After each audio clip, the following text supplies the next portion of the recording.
Isang mainit na pagtanggap ang ibinigay ng Philippine National Police kay Secretary Ernesto V. Perez, Director General ng Anti-Red Tape Authority, kasama ang mahalagang opisyal ng ARTA sa kanilang courtesy visit kay Acting Chief PNP Police Lieutenant General Jose Melencio C. Nartates Jr.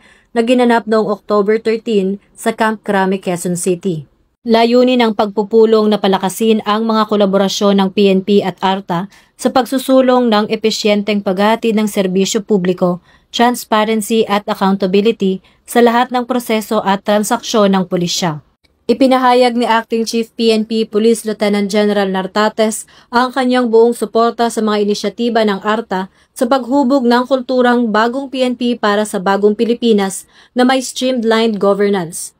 Binigyang diin niya na nananatiling matatag ang PNP sa pagpapatupad ng mga reforma na naglalaman ng prinsipyong serbisyong mabilis, tapat at nararamdaman ng bawat mamamayan. Ang pulong na ito ay tanda ng patuloy na dedikasyon ng dalawang ahensya na itaguyod ang mas pinahusay at tapat na paglilingkod sa publiko.